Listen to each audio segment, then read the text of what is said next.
Vincent van Gogh, the great Dutch artist, grew up in a Christian home. His parents told him about the love and truth of Jesus Christ. And Vincent van Gogh put his faith in Christ as a young man. He was deeply committed to Christ, but then he started experiencing depression. And the deeper he sank into depression, the more cynical he became. And eventually, Vincent van Gogh walked away from his faith. His depression became incredibly destructive as he maimed himself. But then slowly and gradually, you begin to watch him moving out of that depression back to faith in Christ. Vincent van Gogh used the color yellow in his paintings to picture the light of God, the grace of God, the love of God. And it's fascinating to watch his artwork. His pictures began to include more and more yellow, more and more light, more and more joy. And it's fascinating that that color yellow that he used in his paintings represented for him the presence of Christ, the presence of God. And then in his painting, The Rising of Lazarus, he actually puts his head, his face, on the body of Lazarus. Depression, fear, anxiety, worry can make us retreat from life, can make us retreat from God. And yet that's sad. Instead, God calls us to trust in Him and then to allow Him to help us work through our depression, our fear, our anxieties, our worries. Too many people in America today think that the purpose of faith in God is to have God solve all my problems so that there's no more pain, no more suffering. No, that's incorrect. When you and I experience pain, the challenge is to ask ourselves, God, what are you trying to teach me in the midst of this pain, in the midst of this suffering? The challenge for you and for me as human beings is to work through our pain so that we can know Christ better.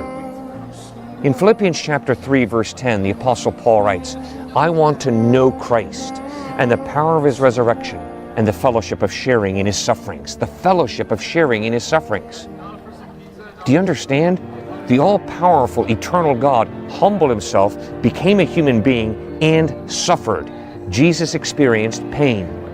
And Peter writes that Jesus used pain to teach him to always obey the Father. You and I can experience pain.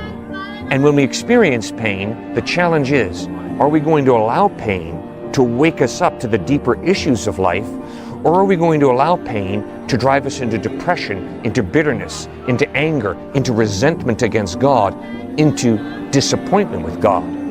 When you read the book of Job, you're confronted by a man who experienced a ton of pain. And yes, he asked God hard questions. He asked all the why questions. Why, God, have you allowed this to happen to me? Why did this happen to me and not to somebody else? Why at this time and in this place? And God never answered one of Job's questions. But in the last 4 chapters of the book of Job, God comes to Job and starts asking Job questions like, where were you when the moon and the sun and the earth were created?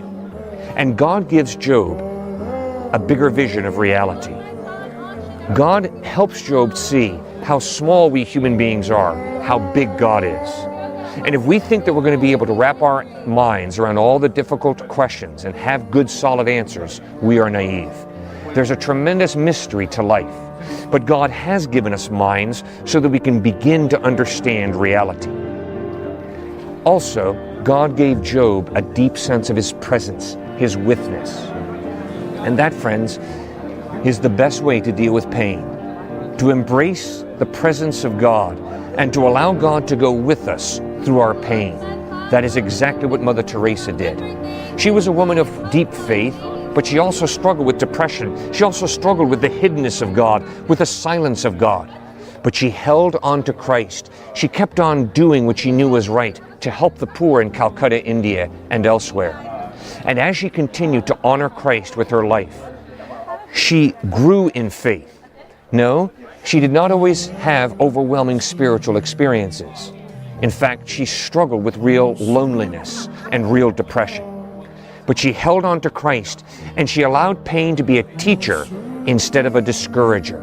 She allowed pain to refine her faith. And that's exactly what Job did. For Job understood that his faith was not based on the circumstances of life. Instead, his faith was based on the character of God, which is good. Life is unfair. God is fair. Never get the two mixed up. Turn to a suffering God. Turn to Jesus Christ, for He can connect with you in your pain, in your anxiety, in your stress, in your depression, and He can pull you out and bring you joy and peace. God bless you as you put your faith in Jesus Christ.